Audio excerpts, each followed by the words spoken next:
In today's video, we're going to be exploring the Belize agricultural industry. We're going to be telling you about what is produced in Belize. We're going to be visiting some farms and answering the key question, what makes Belize products so special? This is going to be a fun one, guys. Maybe I'll do the whole video with my guy, Big Boy, right here. Big Boy, let's go, man.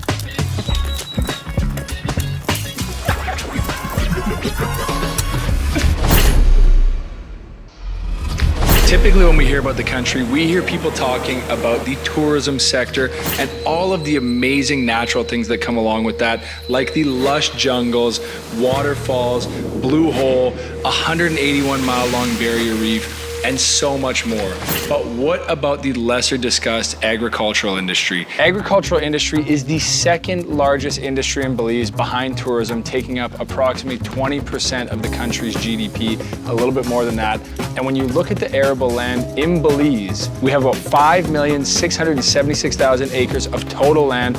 About 2 million of that is arable and potentially farmable land, so roughly 38% of the most beautiful country on earth could be farmed. But first, what do we produce in Belize? Well, our largest crops are sugarcane, citrus, and banana. We also have a large livestock industry here, which we're going to be taking a deep look at today, and also some shrimp, other smaller products like beans, corn, cacao, rice, and a wide variety of other items as well. With a population of roughly 440,000 people here in Belize, roughly 33,000 people work in the agricultural industry, so a large percentage of the total population, and that number is constantly growing.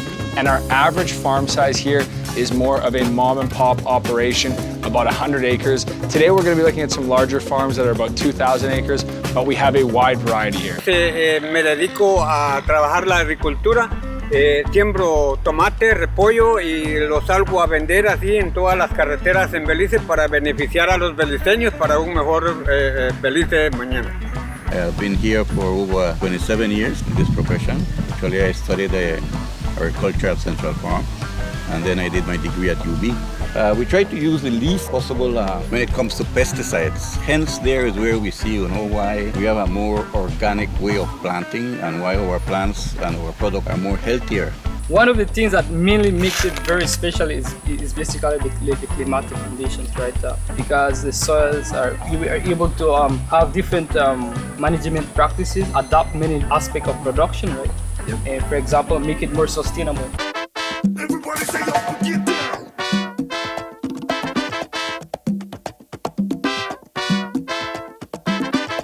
Well, welcome to the ranch at Running W. Thank you so much. We've been in business for over 40 years. We're a family-owned and run Belizean ranch. Okay. So we're starting here where it all starts for us at the cow-calf herd. We're going to move to take a look at some of our sustainable practices on the farm and the management that we do there. Irrigation, our ponds, our solar. Hopefully we have time to jump on a horse or run through some of the trails. I know we're looking forward to that. And then of course, ending it the right way with a great steak. So we have two sections to the ranch and then the meat processing plant. So we are conception to consumption. Everything. Everything. When it comes to beef, and we also do pork and a line of lamb. This is our cow-calf herd, so this is where it all begins, right? Yeah. And I said, and Amir could probably tell you a little bit more about it, but over the last at least 20 years, we've been focusing on improving our cattle genetics. And so what that does is give you a better quality steak, right? It's a very long process, but we're very happy where we are right now. We have a cross between Black Angus and Nelore. Wow. So we're about 3/4 Black Angus at this point. And how big is the farm here? So we've got about just over 2,000 acres, and we have about 2,000 heads of cattle. One of the biggest factors that makes the Running W cows special is their diet of grass and grain. This is made possible by rotating the cows through several fields, but Alexandra will tell us a little bit about that right now. Step 2. So we are at an integral part of our sustainable management. We are at the center of our pasture rotation. So what we've done here is on 80 acres of property, we've divided it into 4 20-acre pastures, and we have 200 heads of cattle that graze on this. So they'll start in one pasture, spend about a week there, move to the other, another week, and so forth until they come back to the first pasture that they've started at. And by the time they're back, the grass is well over the height of the fence. They're good to go against. What we've also done is create what we've called or termed the cooling tunnels, which is right behind you. You see these bamboo? It looks like kind of a chill area to go hang out. Exactly, that's exactly what it is, right? So we wanted to give the cattle somewhere that's nice, that's cool, that's shaded, where they can go take a break and ruminate. Love it. Wow. This is an effective system with the rotating crops, but in order to keep up with the amount of grass needed to feed these cows, we need to have supplementary water in the dry season, which is why the irrigation system that they've developed is one of the critical things that makes the farm so dynamic. It manages to produce an inch of rain in about 52 hours, which waters about 100 acres, and after that the grass is cut and turned into bales and stored for the dry season. But it goes deeper. I know we're all already impressed by everything they're doing at Running W Farm, but one of my favorite parts was the solar panel area, which let's take a look at right now. So we have a solar plant. So once the sun is up, we're producing clean energy that runs the entire ranch and the processing plant. We have about 450 panels, and it's a 180 kilowatt system. So this kind of lends itself to a big part of what we believe and practice, which is sustainable management on the ranch and in our food production. So we try to be climate smart and food safe. And this helps us in that it provides electricity as long as the sun is up and shining, which runs our processing plant, all of our freezers, our equipment, the office, all the electricals, right, are running off of solar, which is our clean energy, as well as whatever other electrical needs we may have on the ranch. Amazing. There you go. So not only the meat is healthy, but you guys are also doing it with earth-friendly solar panels. Well, there you go, guys. Both safe and healthy. Amazing. Let's check out what Will is doing on the other side. Now you learned a little bit about the sustainability of what's going on the farm, which is one of my favorite aspects here, being almost 50% of the power utilized in the farm generated by these solar panels. But what's coming next might be the biggest surprise of the day. There is a famous chef in Belize. He goes by Chef Sean, and we're about to go over and meet Chef Sean with the horses, take a little horse ride, and then rumor has it, Sean is gonna cook the best steak that has ever been cooked in the country of Belize. So this is what I've been waiting for. We're gonna go. Now, it's not all business on the farm. Every once in a while, you gotta jump on a horse. Behind me is my sweet little friend Diego. And Layla, I think, is taking a magic coin. Layla, jump on Magic Mike and let's go.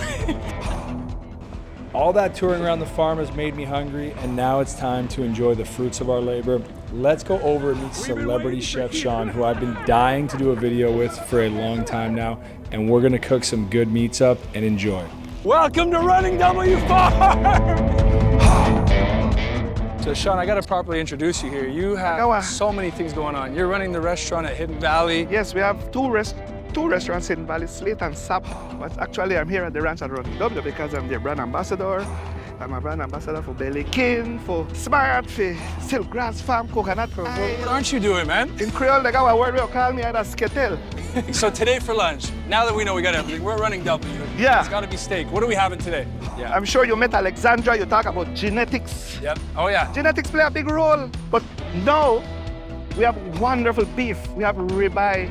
We have picanha, we have lamb. Listen, Argentina might have the best beef, they say. That's what they say. But the anatomy of an animal is the same all over the world. You could get the same cuts there. You might call it a different name. Yeah. But you could get it here too. It's the same. It's the same. And then you got the chef, right? At the end of the day, I mean, the meat is great already. Listen, I don't do nothing, you know. Where I do, I put salt and pepper. The work has been done on the farm for the last 30 months.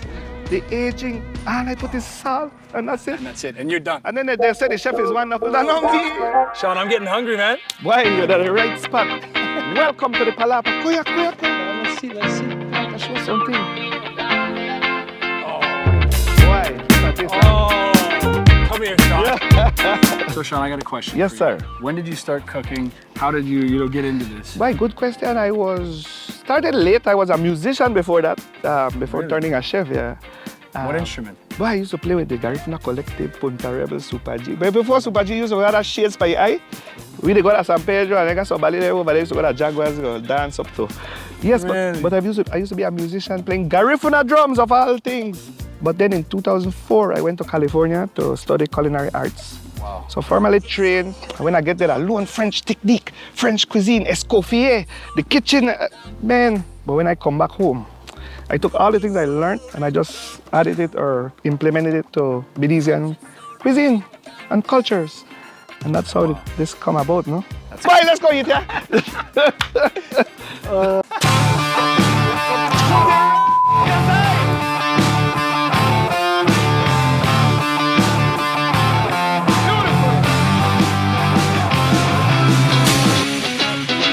Well, welcome to the Kyle district. So, again, we are the experts on beef, pork, and lamb here at Running W.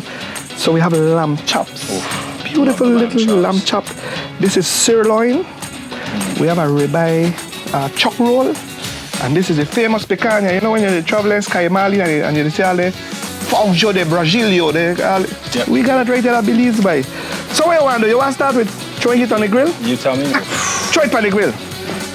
I'll show you. Just Hand or, so. okay, there we go. Got it. Like that. Right? Okay. You ever get these sexy grill marks? Yeah. So if this was a clock, that's 12 o'clock. This is 6 o'clock, 3 o'clock today. We want to run it 10 diagonal. o'clock, 10 o'clock. So we put it 10 o'clock. Check. So here we have a nice ribeye chuck roll. Now sometimes people say, man, how you can add more flavor to that? All right, you ever eat a tenderloin at a restaurant, a fancy restaurant in San Pedro, that they put bacon around the... Oh yeah. It's to enhance the flavor because you see the tenderloin is tender, but not necessarily flavorful because you don't got fat. Look here now.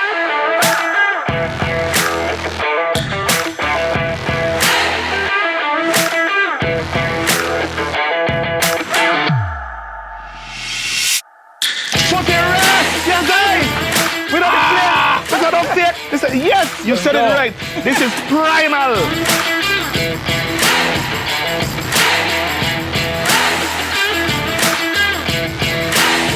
Bye, well, how fortunate you are. You've been on the farm, you saw the process, you spoke about the genetics. You don't get hungry, bye? I'm starving. Bye, all right. So, we could start with the sausages. Don't cut. Just grab one there. Okay. Just grab one. Anyone you want. All right. This, I'm try a bite or grab a sausage and cut it. just grab a...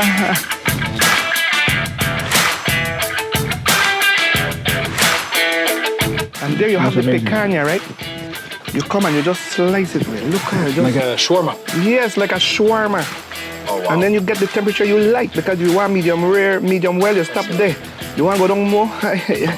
Yep, the chimichurri is delicious too, man. A little bit of lime, parsley, a little bit of peppers from the market here in San Ignacio, olive oil. Thanks for stopping by, brother. Thank you guys for having me. This is the first time we're going to see Chef Sean and Running W on the channel. Expect more, guys, because this was such an amazing experience, and now there's food to be eaten. So No hard on we go eat. we're going to dive in here. Thank you for watching, guys.